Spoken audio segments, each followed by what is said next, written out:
ನನ್ನ ಮಗಳು ಇವಾಗ ಯಾರೋ ಬಂದು ಅನು ನಮ್ಮವಳು ಅಂದ್ರೆ ನಾನು ಅದನ್ನ ಬಿಲ್ಕುಲ್ ಒಪ್ಪೋದಿಲ್ಲ. ಸಾಧ್ಯನೇ ಇಲ್ಲ.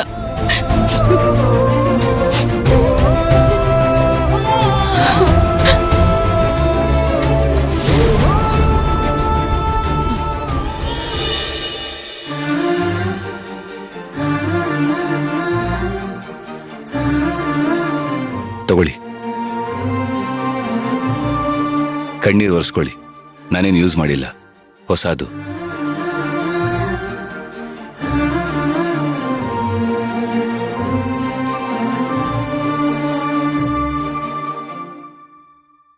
ಏನಾಯ್ತು? ಯಾಕೆ ಅಳ್ತಾ ಇದ್ದೀರಾ? ಏನೆಲ್ಲ ಬಿಡಿ. ನೀವು ಹೇಳಲ್ಲ ಅಂತ ನಂಗೆ ಗೊತ್ತು, ಆದರೆ ಮನ್ಸಿಗೆ ನೋವಾಗದೆ ಕಣ್ಣಲ್ಲಿ ನೀರು ಬರಲ್ಲ. ನಿಮ್ಮನ್ನ ನಾನು ಸ್ಟ್ರಾಂಗ್ ಲೇಡಿ ಅಂತ ಅನ್ಕೊಂಡಿದ್ದೆ. ಪರಿಸ್ಥಿತಿಗಳ ಮುಂದೆ ಕಿತ್ತೂರು ರಾಣಿ ಚೆನ್ನಮ್ಮನು ಅಸಹಾಯಕಳಾಗಿದ್ದಿದೆ.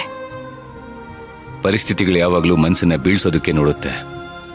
ಪರಿಸ್ಥಿತಿಗಳು ಎಂಥದೇ ಆಗಿರಲಿ, ಅದಕ್ಕೆ ಯಾವತ್ತೂ ನಾವು ಅವಕಾಶ ಕೊಡಬಾರ್ದು. ಹೇಳೋದು ಸುಲಭ, ಜೀವಿಸೋದ್ ಕಷ್ಟ. ವಿಕ್ರಾಂತ್ ಅವ್ರೆ, ಎಲ್ಲನೂ ಸುಲಭನೇ ಮೇಡಮ್. ನಮ್ಮ ಪಾಲಕ್ ಬಂದಿದ್ದನ್ನ ನಾವು ಹೇಗೆ ಸ್ವೀಕಾರ ಮಾಡ್ತೀವಿ ಅನ್ನೋದ್ರ ಮೇಲೆ ನಮ್ಮ ಸುಖ ದುಃಖ ನಿಂತಿರುತ್ತೆ. ನೀವು ಅಳ್ಬೇಡಿ. ನೀವು ಅಳೋದು ನನ್ನ ಕೈಲಿ ನೋಡಕ್ಕಾಗೋದಿಲ್ಲ. ಕಣ್ಣೀರಿಲ್ಲದ ಕಣ್ಗಳು ಎಲ್ಲಿವೆ ಈ ಪ್ರಪಂಚದಲ್ಲಿ? ಬದುಕು ತ್ಯಾಗ ಮಾಡು ಅನ್ನತ್ತೆ. ತ್ಯಾಗ ಅನ್ನೋದು ಬಹಳ ದೊಡ್ಡ ವಿಷಯ. ನಮ್ ಪ್ರಾಣ ಹೋಗೋದು ನಮಗೆ ಗೊತ್ತಾಗಲ್ಲ,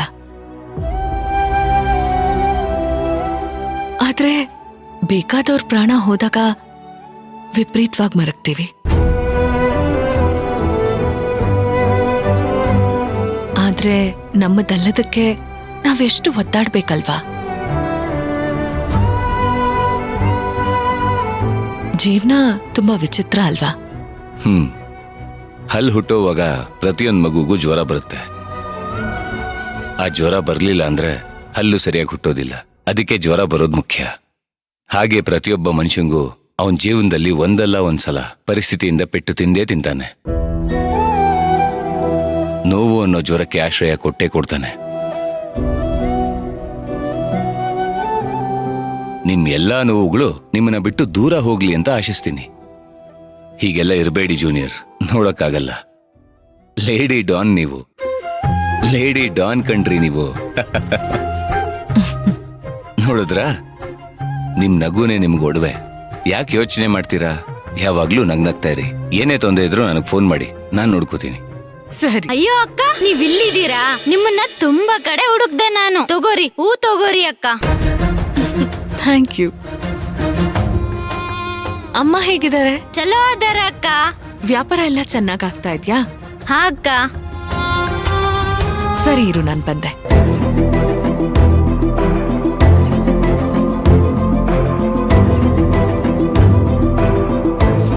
ತಗೋ. ಅಯ್ಯೋ ಅಕ್ಕ, ಚೇಂಜ್ ಇಲ್ಲ. ಪರವಾಗಿಲ್ಲ, ಇಟ್ಕೋ. ಥ್ಯಾಂಕ್ ಯು ಅಕ್ಕ. ಅಮ್ಮನ್ನ ಕೇಳ್ದೆ ಅಂತ ಹೇಳು. ಹುಷಾರು. ಹಾ ಅಕ್ಕ.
ಹೂ ತಗೊಳ್ಳಿ. ಥ್ಯಾಂಕ್ಸ್.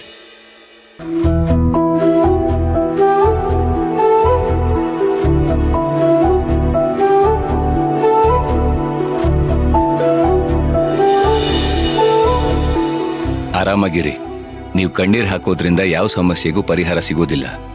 ಸಮಸ್ಯೆಗಳಿಗೆ ಮೊದಲು ಪರಿಹಾರ ಏನು ಅಂತ ಹುಡುಕ್ಬೇಕು. ಅದು ಬಿಟ್ಟು ಈ ರೀತಿ ಕಣ್ಣೀರ್ ಹಾಕೋದಲ್ಲ. ಜೂನಿಯರ್, ನೀವು ತುಂಬಾ ಒಳ್ಳೆಯವರು. ಒಳ್ಳೆಯವ್ರಿಗೆ ಯಾವತ್ತೂ ಒಳ್ಳೇದೇ ಆಗತ್ತೆ. ಹುಷಾರು. Take care.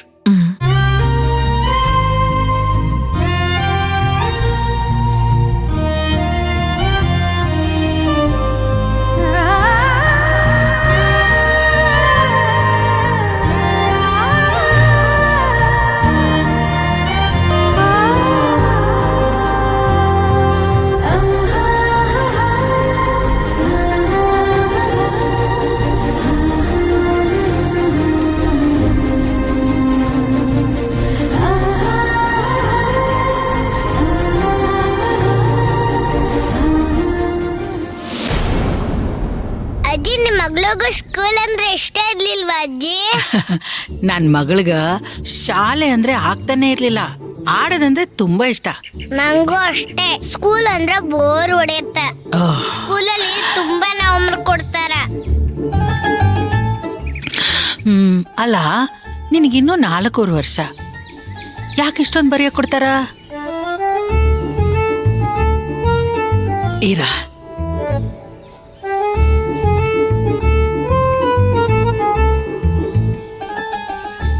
ನಾನು ಹೇಳಿದ್ದನ್ನೆಲ್ಲ ಸರಿಯಾಗಿ ನೋಟ್ ಮಾಡ್ಕೋತಾ ಇದೆಯಾ ತಾನೆ? ಹಾ ಮೇಡಮ್.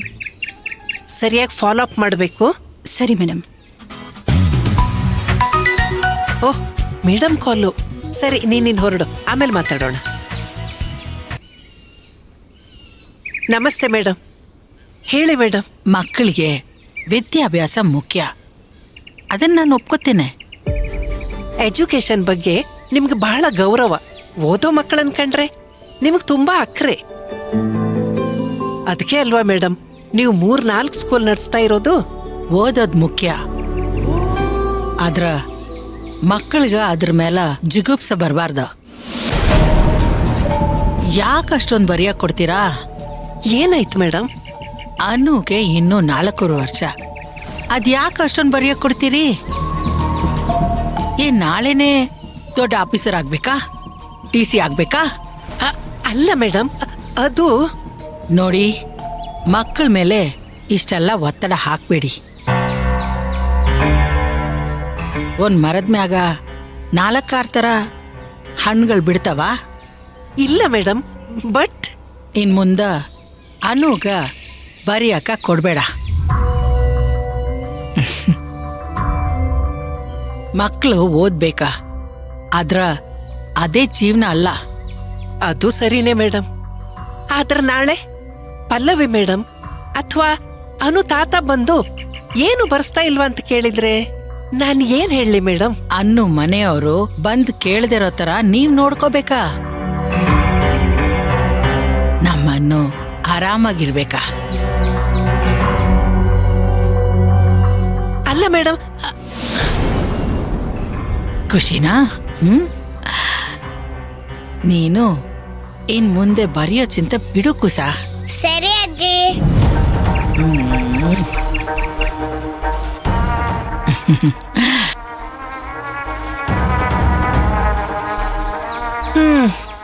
ಅಷ್ಟೇ ನನ್ ಕತೆ.